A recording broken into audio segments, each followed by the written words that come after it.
Good afternoon and welcome to the 604th meeting of the Economic Club of New York in our 114th year. I'm Barbara Van Allen, president of the club. As many of you know, the Economic Club of New York is the nation's leading nonpartisan forum for discussions on economic, social, and political issues. And our mission today is as important as ever as we continue to bring people together as a catalyst for conversation and innovation. This past fall, the club launched its Focus on Racial Equity series, where we've been leveraging our platform to bring together prominent thought leaders to help us explore and better understand the various dimensions of racial inequity and to highlight strategies, best practices, and resources that the business community can use to be a force for change. We're not doing this work alone, and we'd like to give a special thanks to our corporate partners, BlackRock, Bloomberg, MasterCard, PayPal, S&P Global, and Takana Capital, as well as the many members, speakers, and subject matter experts that are now and will be engaged with this work. A special welcome to members of the ECNY 2021 class of fellows, a select group of very diverse rising next-gen business thought leaders, and welcome also to graduate students from the CUNY Graduate Center and the NYU Stern School of Business. It's a pleasure for me to now welcome our special guest today, Dr. Lisa Coleman. Lisa is NYU's inaugural Senior VP for Global Inclusion and Strategic Innovation, and the university's Chief Diversity Officer. Reporting directly to NYU President Andrew Hamilton, Lisa works with the Office of the Provost, Deans, and other senior leaders, internal stakeholders, external partners, and constituents to advance, promote, and build capacity for strategic global inclusion, diversity, equity, belonging, and innovation initiatives across NYU's global network. Prior to joining the NYU community, Lisa served as Harvard University's first special assistant to the president and its first chief diversity officer. During her tenure, she and her team developed some of the first initiatives focused on the intersections of technology and disability. Before her time at Harvard, she directed the Africana program at Tufts University and was later appointed as Tufts' first senior GID exec, reporting to the president.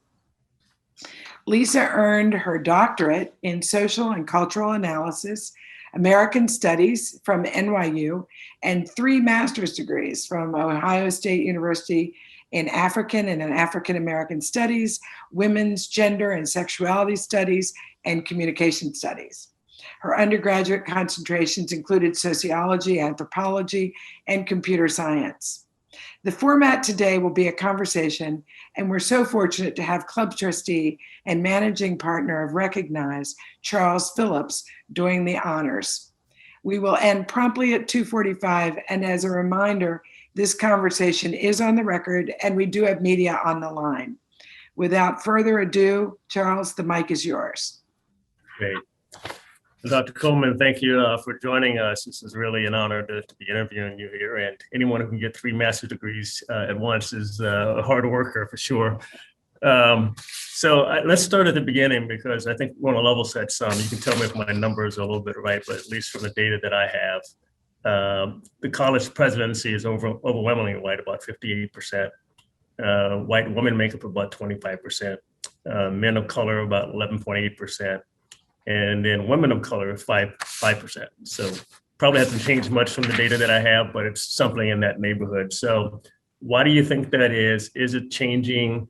Is there a pipeline of, kind of administrative officials coming up it's about to change? We know that if you look at the number of people getting degrees or even graduate degrees, that people of color are increasing there, but it's not increasing there. So what's the pipeline issue, I guess?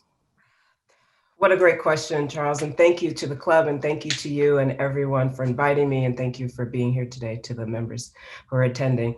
So your question is a large and complicated question, as it turns out. The faculty, so when we talk about diversification of administration, we also have to talk about diversification of the faculty.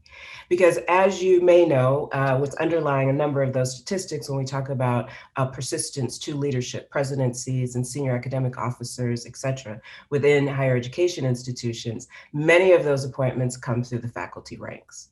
And so you have to have certain faculty certifications. That doesn't always mean a PhD, but it might mean a law degree, et cetera. What we know globally, and there's a lot of research about this, about who actually occupies those positions.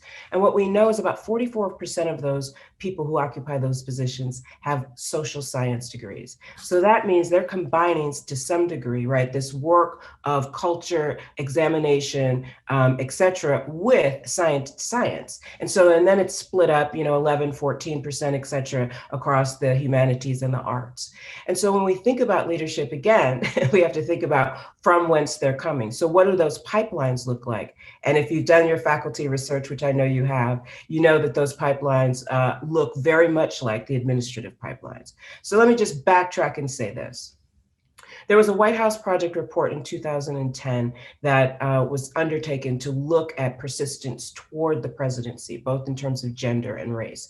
And what we saw was there had been no significant change in terms of leadership since the 1980s. That has not changed and remained stagnant, and in some cases even dropped since 2010. And so as a result, what people are calling for are all kinds of things: the corporatization of higher education, thinking about how we introduce corporate models, et cetera.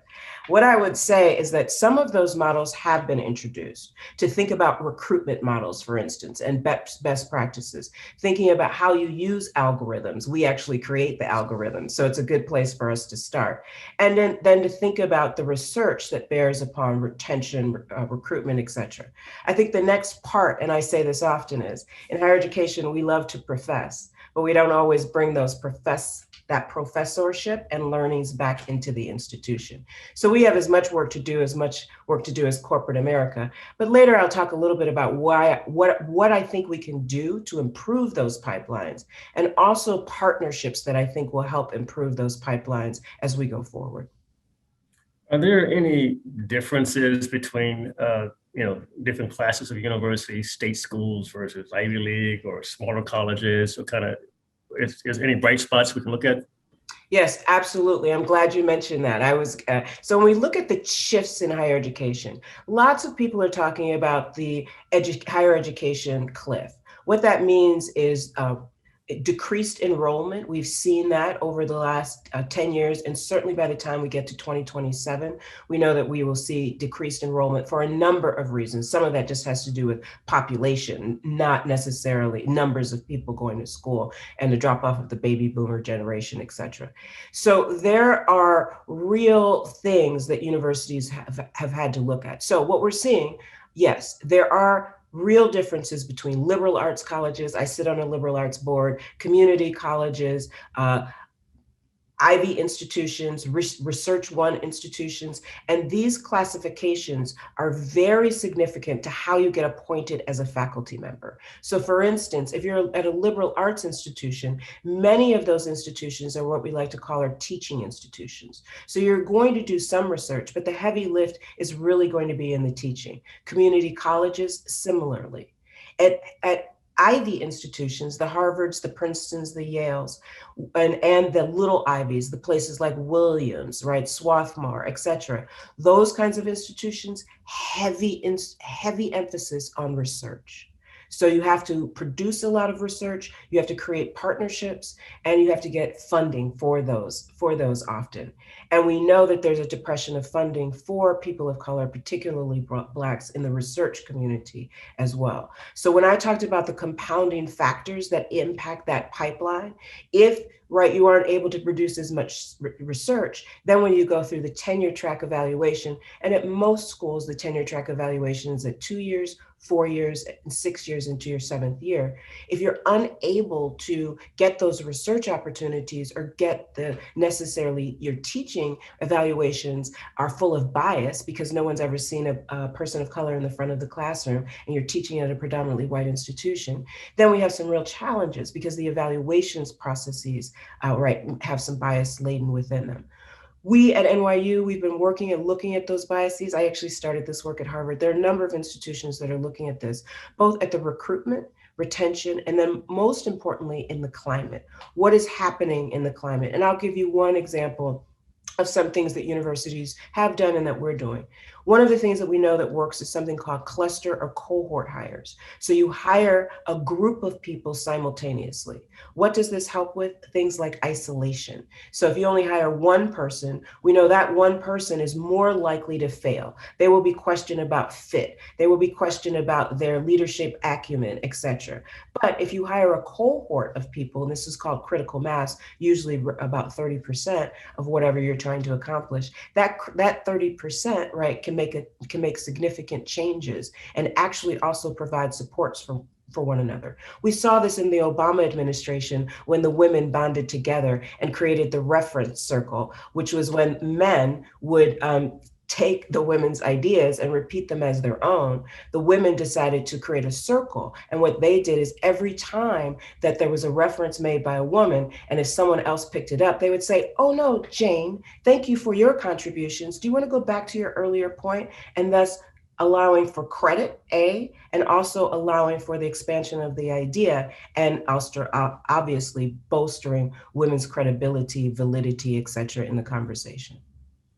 So when we think about that, I think it's important. And lastly, I'll say about these divisions across the schools, Charles, is that what we also know is that more people of color are enrolled in community colleges than they are in other types of colleges. So it's just like the pyramid in leadership. The further you go up, the less likely you are to see. So at the Princetons, Yales, et cetera, you're hovering around 8 to 10% people of color. And as we know, I'm not talking about HBCUs and Hispanic serving, HSIs, Hispanic serving institutions. What we know about the other institutions is you can hover as great as 70% at some of those institutions, particularly community colleges, et cetera. And the drop-off rates in those schools are higher. So what we need to really think about, and I know you're probably going to ask me something about this, but is what are the changes needed in higher education in terms of certifications, thinking about how do you encourage those who've dropped out to return to school? We know there are higher dropout rates. What does adult learning look like in adult education? And we are seeing now that the greatest number of people enrolling in higher education are over 24 years old. I do want to say this, and I know you're probably also asking me about this, but just as a teaser, when you think about pandemics, whether that's SARS, COVID, financial downturns, such as the 2008 real estate crisis, et cetera, higher education more than often gets a boost. Now, there are lots of critiques against higher education, and that has meant the decrease in trust, et cetera, and we can talk about that later. But during those kinds of times and turbulent times, people turn to higher education often as a way, as a buttress to think, well, I can get an additional blah, blah, blah to buttress myself against further right disruption, et cetera. And I'll concretize this and just say, NYU broke the 100,000 applicants to the university for the first time in its history during COVID. Wow. You mentioned that cohort model, which seems to be resurfacing, and because in business, people are hiring in groups to retain people as well. It was actually an innovation by the Posse Foundation 30 years ago when they started sitting high school kids together from the university. I almost mentioned Deborah and the Posse Foundation. Yeah, I've been on the board for a long time. I helped start Posse for Veterans, the same thing there. So it's a model that's proven to be workable. If I'm a young, aspiring professor, are there particular disciplines or areas of specialty that I should focus on that I'm more likely to get into the higher ranks of administration? Does it matter what I teach?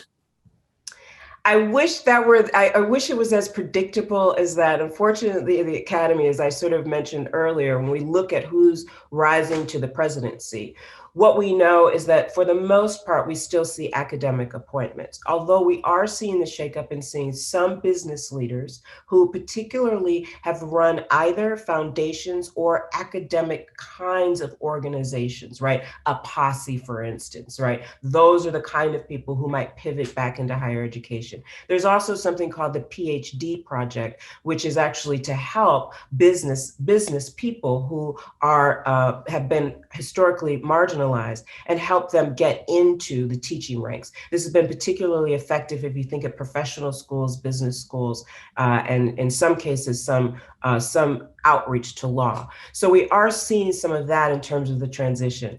But the reality is what you have to demonstrate to be a leader in higher education is not just getting tenure. You also have to demonstrate the ability to work across what I like to say are the three pillars of higher education.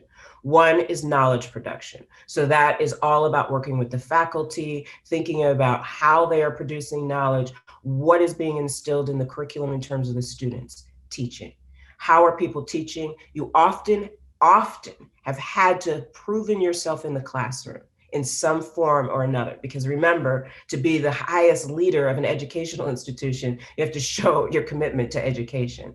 And then thirdly, of course, is research, the production of that research. Are you deeply familiar with different kinds of research? One of the things that I laugh about, yes, I have a lot of degrees. I even went back and went to law school, went to do MBA programs. I mean, it's just a lot. But why did I do that? Because in higher education, we have to talk about inter and transdisciplinary work. And to be a leader, you have to understand as much about the arts as you do about business, as you do about other kinds of humanities, as you do about global public health. And we can see the importance of that right now. We're starting a new institute focused on race and global health at NYU. So to be a leader in higher education, you have to be multifaceted, multiversed in multiple disciplines and how those disciplines intersect.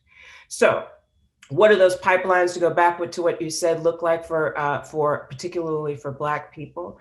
I think that what we're seeing more and more, and a lot of people of color did have interdisciplinary degrees. They would study things, the intersections of a variety of things, but those degrees weren't always valued within higher education. And so to some degree, we're seeing the revamping of evaluation processes, how people who are cross disciplines are evaluated, and allowing them to emerge as chairs of department. You become a chair, then you become a dean, then you might become an associate provost, and then you will become the president. Now, before you ask me this, Charles, no, I did not go the typical route. It was very circuitous. I did not go through, I was a chair of a department, but I didn't go the same dean, et cetera role. But what I will say here is, remember, 20 years ago, diversity, equity, and inclusion jobs didn't exist like the one that I have. And so I went into an emerging field, which meant that path was going to be circuitous. But what I did along the path was make sure that I had the acumen in all of the areas that I just mentioned so that I could talk about anything that's part of the production of higher education, the investments of higher education. I can talk about procurement in higher education all day, right? All of those kinds of things, because that is that's what leadership looks like. Lastly, what I'm also really excited about is if you think of programs, and I won't start to name schools because then people get upset. I realized I named them earlier. I have I work at NYU, and of course I'm as my alum. But what I also like to say is there are a lot of great schools out there, and schools are developing, right, training programs for leaders, for higher education leaders. I have taught in a program at Hampton University, teaching leaders of color what it means to actually how to negotiate contracts. What does that look like? Contract negotiation looks very different in higher education than it does in the corporate world, all kinds of things. So those are the kinds of things that I think are needed. But again, I want to go back to the thing that I want to emphasize. I also think that there need to be partnerships and pressures from alums, business, corporation, and the multi-sectors pressures that can happen and that have happened in terms of higher education. Now let's talk about those partnerships, because you and I chatted and you were talking about the partnerships that are happening with the private sector, probably some concern in academia about the incorporation of higher education, how much is too much, and academic independence and all that. So where are we? Is it a good thing? Are you satisfied with what you're saying? Is the mix right? And maybe give some idea what you mean by partnerships. Yes. So when we talk about the corporatization of higher education, the idea was, of course, online education, delivery models, as we talked about, right, shifts in leadership, and then, of course, thinking about the tiering of what's happening in terms of the tiering of institutions. And I'll just concretize this. If you think about, and one of the presidents with whom I work talks a lot about this, if you think about what's happening to liberal arts colleges all across the country, some liberal arts colleges are moving more toward research, right? Emphasis on research. Some liberal arts colleges are becoming more focused on the K through 12 and attaching to themselves as an extension to K through 12. So we're seeing, right, some market shakeup. And of course, the corporatization is, how do we deal with these market shakeup? How do we deal with online delivery and hybridization? I was saying earlier that I'm very lucky. I work at an institution that went global. And so we have institutions all over the world. We're the most global institution in the United States, which means we have the most campuses, not study abroad programs, literal campuses. And we also have the most international students and faculty. So when I think about partnerships, I'm thinking about global partnerships. We've created partnerships with all kinds of corporations, the University of Pretoria, to think about, and we're working with the government to look at the South African women and economic empowerment. We're also partnering with indigenous groups in places like New Zealand. And if you know something about the Maori populations, you know that they have been enfranchised, that they've been written into the Constitution. So we're learning a lot in those kinds of reciprocal relationships with universities. And then partnerships with HBCUs and HSIs. I always say NYU is not in competition with Howard or Hampton, right? We have our own niche, they have their niche. And in fact, if we look back, many HBCUs, what they were trying to do was to produce, right, people who could enter into some of these Ivy institutions. And so I think that what we're going to see in terms of the more corporatization is more hybridization, right? More online and in person, more executive education directed toward that post-24 group that I was talking about. 900 billion people in retirement right now, projected to be something like 1.24 billion by the time we reach 2027. That is a lot of people, 2030, excuse me. That is a lot of people. And women are outliving men. So we also have to think about how are we, especially when we're thinking about women of color, right? And we know that women of color are much more likely to be impoverished. So we have to think about their educational opportunities and returning to school and how those models will actually allow for delivery models for people who actually can't, attend classes in person because of childcare, elder care, et cetera, which just disproportionately falls on women. So I think that the next pieces, and I'll let you follow up with a question if you have, but I'll say this about the other pieces that I think are important in terms of these partnerships. The cross-sector partnerships that I imagine, one of the things I think a lot about is innovation, because it's in my title. No one but wants to be Alta Vista or Netscape or Blockbuster or Kodak. No, I teach about these because I teach in the Stern Business School. So no one wants to be those things. We want to be Netflix, we want to be Google, right? We want to be the next Google, the next Netflix. And Melody Hobson says this, and she was in her talk, and she talks a little bit about 2.0 being, in terms of the diversity, equity, inclusion, evolution, right? 1.0 in that compliance area, 2.0, right, sort of governmental interventions, 3.0 corporate. And what I'd like to see in 4.0 and 5.0 are all kinds of cross-sector partnerships that are not about internship models. We're not going to change the C-suite by having interns, right? That's a long way to get there. So I think we need different types of internships. We need different types of career interventions along the way. And that's where I think partnerships with corporations, partnerships with governmental entities, and right, getting it out of the way in terms of thinking about competition. One of the things that I was really happy to see, of course, we're seeing the pullback on that, but during COVID-19, when did we ever think pharmaceutical companies would work together? Right? Yeah. Now we're seeing the competition again. But let's think about that collaboration and the collaborative opportunities. What if there was a multi-sector collaboration between multiple governments, multiple higher education institutions, doubling down on the Harvard Business Research and all the publications that come out of all of these universities and corporate sectors? That could be amazing. And I think about it all the time. All right. Now I have to take it into a few controversial areas because you represent all of academia to this group. So you got to answer other questions. Oh, that's no problem. I'm ready.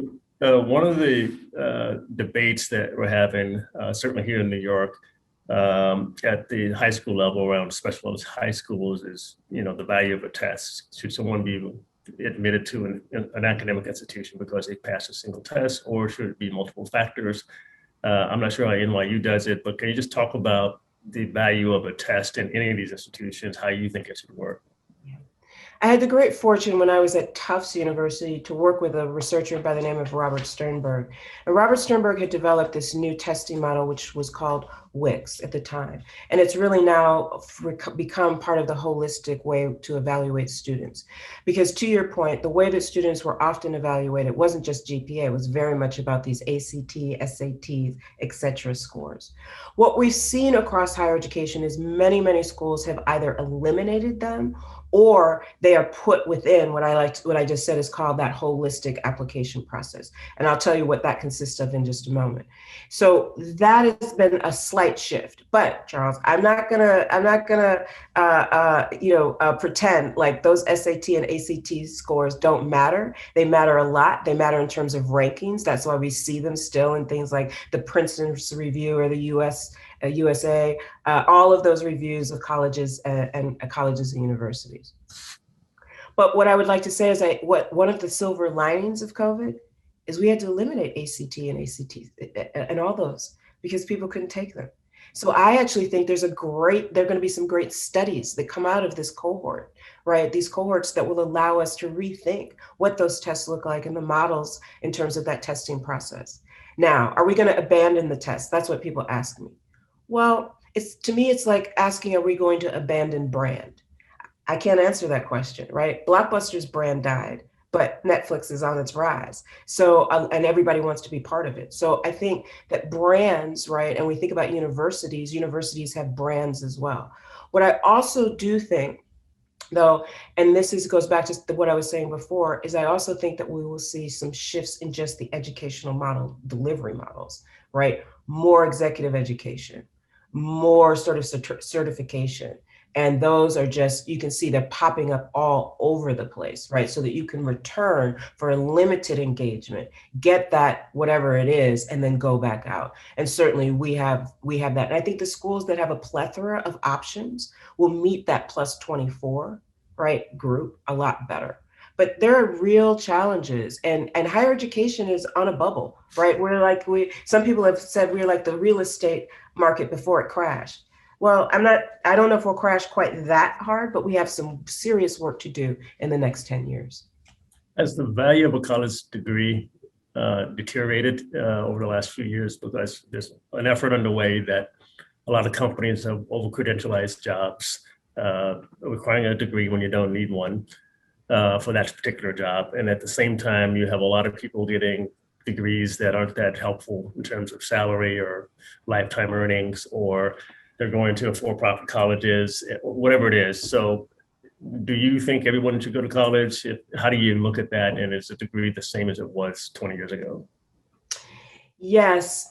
So I would say that the perception, when you think about the public's trust, so only 6% of college trustee members right now have faith in their institution to actually ride the next waves. That's contrasted to about 10 years ago when you had about 96% of those trustees, right, and believing and investing in higher education.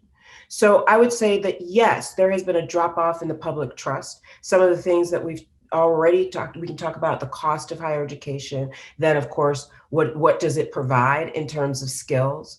So I do also think that's why I'm talking about things like certification institutes. We will see that those will become, right, much more focused on skill development. And we're seeing this jobs. One of the things that's happening in some of the research in higher education is how do you,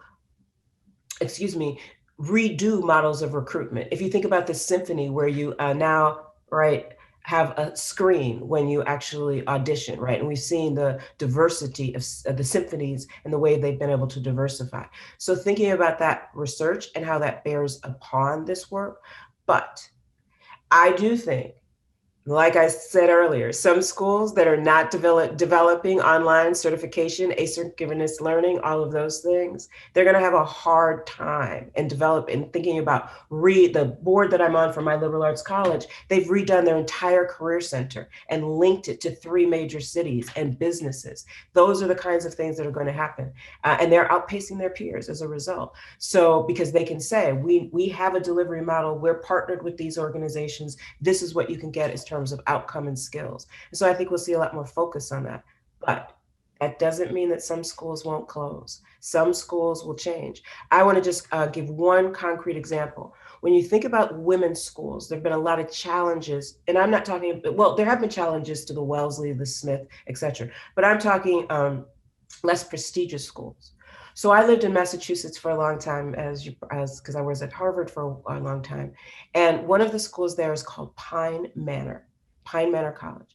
Pine Manor College was on the brink of shutting down. What did Pine Manor College do? They diversified.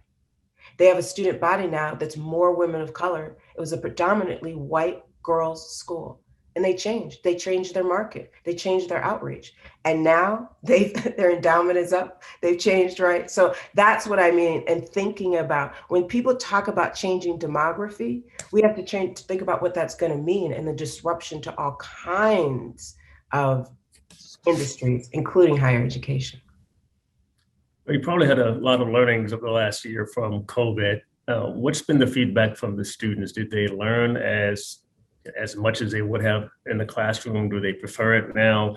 And I know it's forever changed to some degree, but just be interested in what the overall feedback was.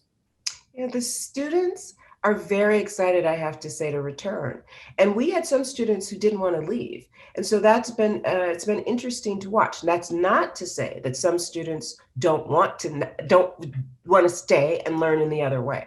So I think our goal is to figure out how to serve all of the students. I will give you, when we think about students and travel, but particularly in an institution as large as our institution, the largest private institution, that puts some real constraints on students fiscally. So we can help improve that by having classes delivered in these hybrid models. So I would say that yes, we've seen some shifts in that some students prefer and learned to prefer online, as did some faculty, right? Learned to prefer to teach in that mode.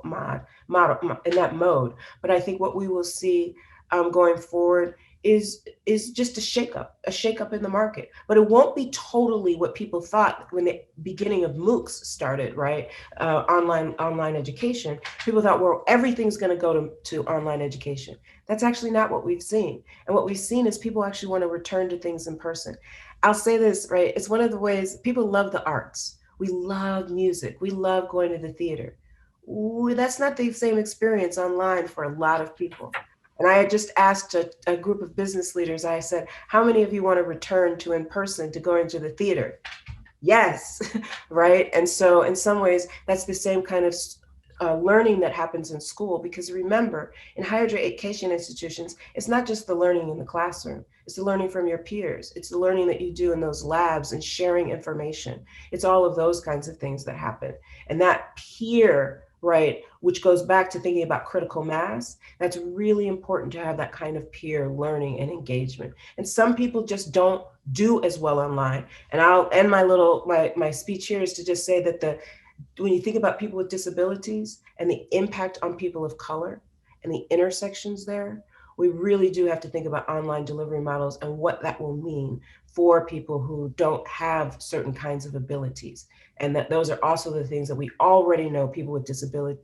African Americans are 24% more likely to have a disability, followed by Latinos at something like 21%. But when we look at the disability movement, that's not what we see. When we see the resources being directed, no, we see more Black people in mental health and in jails than we do, right, in mental health facilities. So those are the kinds of things, right? And then the schools and thinking about those models of delivery. So I think about that a lot in terms of how we think about the new educational systems. But again, that's again thinking about partnership. Yeah. Well, completely different topic. We've all been reading about kind of the lack of freedom of expression in colleges, that everyone gets canceled for anything you say that's a little bit controversial. And you just don't have the same breadth of discussion that we would have thought academia would allow. So one, is that true in your perception? Two, do you have a role in facilitating multiple views being allowed? I mean, it is called diversity and inclusion. Yeah. so does that include diversity of thought as well? Yeah. Absolutely. I'm so thankful for this question. So when I think of diversity, right, and diversity of thought, what we know, and we know this from the work of Scott Page as well, is that diversity provides assets. And we have to, I think, start to think about diversity, equity, and inclusion and belonging through an asset model. And so one of the things that I think is important to that is then as we think about the evolution of this field, right, that if we're going to double down on the assets, then we can think about how people of color are assets to our organizations. And I don't think that's, and you can see that what I'm trying to do is think about a new framing, not the problem to the institution, but the asset. And what are the assets that people of color bring? We can think about the GDP, which I know many of your speakers have already talked about, right? We can talk about innovation and collaboration, and diversity of thought is needed for innovation. But what we know is diversity of thought is built on diversity of background. Our thoughts don't come out of thin air. Our thoughts are formed by the cultures we grow up in, the families that we have, the educational or non-educational experiences we have. That's what forms our thoughts. So those, right, individual characteristics of race, gender, socioeconomics, etc., lots of those things inform then how we think. That's just the way the mind works. And so diversity of thought is very much married to what people think of sort of the old-fashioned notions of diversity. And yes, what do we do? I've always, right. First of all, I should say we've seen more protests, in the last year, of course. 50% of the protests were focused on diversity, equity, and inclusion. Earlier in my career, I was the result of protest, is what I like to say. Some people would hire me and I would come in, right? And so I've always been in the middle of difficult conversations. In fact, when I was at Tufts University, we had a scandal, and the scandal had to do with a newspaper that published some things and online. I mean, it was online, but it was also a campus newspaper. And I was on a board for 7 years addressing freedom of speech, et cetera. So what do we have to do? I think higher education is the place to work these things out. We have developed a comprehensive program focused on what we're calling, it's based on the models of the Ford Foundation and Sustained Dialogue, but we're calling it transformative dialogues and difficult dialogues and coming together. And so we're bringing disparate groups together, people who don't agree, and just having them work it out. I spend a lot of time in places like Abu Dhabi and Shanghai and places across, I spent a lot of time in places like New Zealand and Fiji. And so the ways in which they've had to, and I say this a lot, contestation, I have an article coming out about this. Contestation is what actually moves us further. We need that contestation. Belonging can't be a panacea, like can we all get along? It has to be that I can belong and make a mistake and still be part of the community, right? That's that secure attachment. But far too often, when we say belonging, it's like whoever upsets the status quo, we're like, get out of here. That's not, right? That's not belonging, right? That's not creating that space where lots of different diverse thoughts, diverse backgrounds, et cetera, can truly be engaged for innovation. And what we know, 42%, 38%, all those companies, we know this from McKinsey, we know it from Pew, you are 42 to 24% more likely to outperform your company or organization, another company or organization if you're more innovative. We know what happened when people started appointing women on their boards. Their boards got more dynamic and predicting trends. And Charles, I'll end this. When we look at the COVID leaders, look at the COVID leaders. Who are the leaders doing the best? Women, Taiwan, New Zealand, et cetera, because they're bringing diversity of experience, thought, et cetera, to leadership.